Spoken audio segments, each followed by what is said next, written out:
Hello everyone, I am back with a new lesson. आज हम लोग पढ़ने जा रहे हैं फ्यूचर कंटिन्यूअस टेंस, जो कि इस्तेमाल बहुत ज्यादा तो नहीं होता है पर बहुत कम भी नहीं होता है। इसकी जानकारी होना बहुत ही जरूरी है। फ्यूचर कंटिन्यूअस टेंस होता क्या है और ये कैसे इस्तेमाल होता है, इसकी जानकारी प्राप्त करते हैं। जैसे इसकी पहचान क्या होती है, वाक्य के अंत में रहा होगा, रही होगी, रहे होंगे आदि। और इसका फॉर्मेशन क्या होगा, subject plus will be plus fourth form plus object. इसकी और एक पहचान होती है, इसको पहले समझना जरूरी है। जैसे कि वह आएगा, वह कल आएगा या वह कल आ रहा होगा। जब वो कल आ रहा होगा के सेंस में हम वह आएगा बोलेंगे, तब ये फ्यूचर कंटिन्यूअस में ही होगा। जैसा कि कल हम इस समय जाएंगे, यानी कि हम कहना चाह रहे हैं कि इस समय हम जा रहे होंगे। जब कोई सेंस ऐसा लगे कि कोई काम हो रहा होगा, तो हम फ्यूचर कंटिन्यूअस समझा जाए, इसमें फ्यूचर कंटिन्यूअस में ही बनाएंगे। भले ही हम उसको हम बोले सिर्फ जैसे वो जाएगा या वो जा रहा होगा, दोनों का अगर सेंस एक होता है, यानी कि जा रहा होगा का सेंस होता है, तो हम ऐसी स्थिति में फ्यूचर कंटिन्यूअस में बनाएंगे।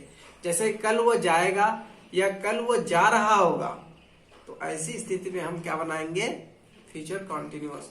सिर्फ वो कल जाएगा तो वो अलग हो जाएगा, सिंपल फ्यूचर हो जाएगा।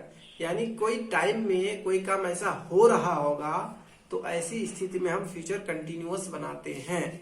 ठीक है, मिसाल से समझते हैं। वह कल घर जा रहा होगा, वह कल घर जा रहा होगा या वह कल घर जाएगा, ऐसे सेंस में हम यहाँ फ्यूचर कंटिन्यूअस बनाएंगे। सिर्फ वो कल घर जाएगा तो he will go home tomorrow. घर जा रहा होगा के सेंस में होगा तो हम लगाएंगे he will be going home tomorrow. ठीक है, आज हम लोग फ्यूचर पढ़ रहे होंगे। जैसे अभी हम लोग क्या पढ़ रहे होंगे, फ्यूचर पढ़ रहे होंगे, फ्यूचर पढ़ रहे होंगे। अगर हम सिर्फ इसको ऐसे भी बोलेंगे, आज हम फ्यूचर पढ़ेंगे, सेंस तो ये होगा, हम बोलेंगे अलग अलग तरीके से। सेंस अगर ये होगा तो बनेगा यही, we will be learning future today. Okay, मैं कल सुबह क्रिकेट खेल रहा हूँगा, यानी कल सुबह क्या कर रहा हूँगा, क्रिकेट खेल रहा हूँगा। I will be playing cricket tomorrow morning. ठीक है, यानी कल सुबह के टाइम में हम लोग क्या काम करते हुए पाए जाएंगे, क्रिकेट खेलते हुए। तो ऐसी स्थिति में हम कहनाएंगे I will be playing cricket tomorrow morning. वे लोग सो रहे होंगे, दे विल बी स्लीपिंग। ठीक है, एक होता फ्यूचर वाला, जैसे गागे की से सिर्फ ये नहीं पता चलता कि ये फ्यूचर है या प्रेजेंट है, इसको आप सेंस समझना पड़ेगा। जैसे कि मैंने आपसे कहा मोहन कहाँ है, अभी आपसे मैंने कहा कि मोहन कहाँ है, तो आपने कहा मोहन बाहर खेल रहा होगा। तो ये फ्यूचर नहीं है, गागे की जरूर है बट ये फ्यूचर नहीं है, ये प्रेजेंट है। तो इसको बोलेंगे Mohan is playing outside, sorry Mohan might be playing outside. Mohan सो रहा होगा, Mohan might be sleeping. Mohan आ रहा होगा, मोहन माइट बी कमिंग। ये प्रेजेंट के पॉसिबिलिटी को शो करता है। और फ्यूचर में कोई काम कंटिन्यूअसली चलेगा तो ये फ्यूचर कंटिन्यूअस हो जाएगा। और सिंपल फ्यूचर तो सिंपल सी बात है कि वो आएगा, ही विल कम, तुम जाओगे, यू विल गो, इस तरह का सिंपल फ्यूचर होता है। ओके, तो अब नेगेटिव समझने का प्रयास करते हैं। वे लोग नहीं खेल रहे होंगे, तो पहले सब्जेक्ट हो जाएगा, फिर will plus not plus be plus verb की फोर्थ फॉर्म प्लस ऑब्जेक्ट, यानी नॉट के बाद भी लगेगा। वे लोग नहीं खेल रहे होंगे, they will not be playing. Reshma नहीं पढ़ रही होगी, Reshma will not be reading. वह नहीं जा रहा होगा, he will not be going. इस तरह आप और भी बहुत सारे मिसाल ले सकते हैं। वो नहीं सो रहा होगा, he will not be sleeping. तुम लोग नहीं खेल रहे होंगे, you will not be playing. वो नहीं आ रहा होगा, he will not be coming. इस तरह और भी प्रैक्टिस कर सकते हैं आप। ठीक है, अब इंटेरोगेटिव समझते हैं। इंटेरोगेटिव में क्या है, विल पहले लग जाएगा plus subject plus be plus verb की फोर्थ फॉर्म प्लस ऑब्जेक्ट। ठीक है, अगेन मैं बता रहा हूँ कि यहाँ शेल का इस्तेमाल, हमने शेल लिखा नहीं।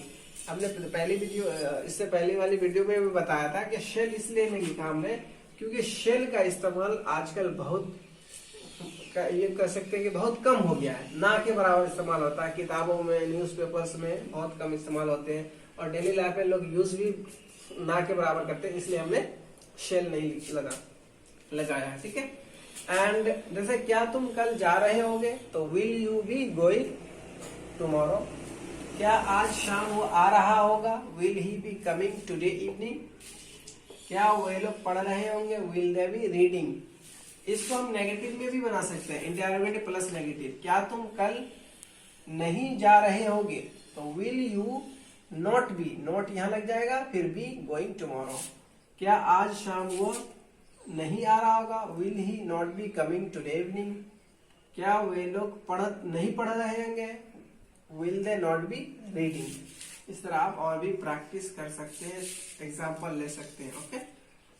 एंड WH क्वेश्चंस में क्या है कि पहले WH लग जाएगा, फिर विल, फिर सब्जेक्ट प्लस बी लग जाएगा, फिर फोर्थ फॉर्म प्लस ऑब्जेक्ट लग जाएगा। जैसे तुम कल क्या कर रहे होगे, What will you be doing tomorrow, यानी कल के बारे में हम जानने का प्रयास कर रहे हैं कि भाई कल आप पूरे टाइम करोगे क्या, क्या करते हुए पाए जाओगे। तो ऐसी स्थिति में हम फ्यूचर कंटिन्यूअस में बनाएंगे, What will you be doing tomorrow। इसको हम सिर्फ ऐसे भी बोल सकते हैं, कल तुम क्या करोगे। अगर सेंस हम ले रहे हैं कि क्या कर रहे होगे, तो यही बनेगा। हम हिंदी में ऐसे बोल सकते हैं जैसे कल क्या करोगे, लेकिन सेंस अगर है कि कल तुम क्या कर रहे होगे, तो यही बनेगा, ठीक है। वो कहाँ जा रहा होगा, where will he be going. जैसे हमने कहा कल वो कहाँ जा रहा होगा, यानी कल के पूरे दिन के बारे में जानने का प्रयास कर रहे हैं कि वो कल कहाँ जा रहा होगा। तो ऐसी स्थिति में हम where will he be going का इस्तेमाल करेंगे। एंड नाउ लास्ट वन, वो क्या कर रही होगी, what will she be doing.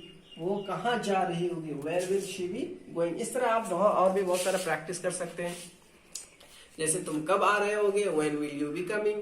तुम क्या खा रहे होगे, what will you be eating. इस तरह आप और भी प्रैक्टिस कर सकते हैं, एग्जाम्पल ले सकते हैं। But for your kind information कि ये पॉजिटिव सेंटेंस ज्यादा इस्तेमाल होता है, पॉजिटिव में आप ज्यादा प्रैक्टिस करें। और पॉजिटिव में अगर आपका कॉन्सेप्ट क्लियर हो गया, तो ये सारे नेगेटिव, इंट्रोगेटिव, WH सब आसान है, सब कुछ समझ में आ जाएगा।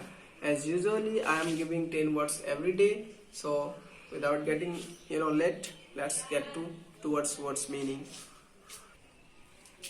जैसे पहला वर्ड है इंक्रीज, INCREASE। इंक्रीज मीन्स बढ़ना, ग्लोब मीन्स दुनिया, गुड्स मीन्स सामान, मेजर मीन्स बड़ा, जस्टिफाई JUSTIFY जस्टिफाई मीन्स सही साबित करना, मैसिव मीन्स बड़ा, मिलेनियर मीन्स अरबपति, करेंसी मीन्स पैसा, मुद्रा, रिटेल प्राइस मीन्स खुदरा मूल्य, क्रॉस मीन्स पार करना, ठीक है, पार करना।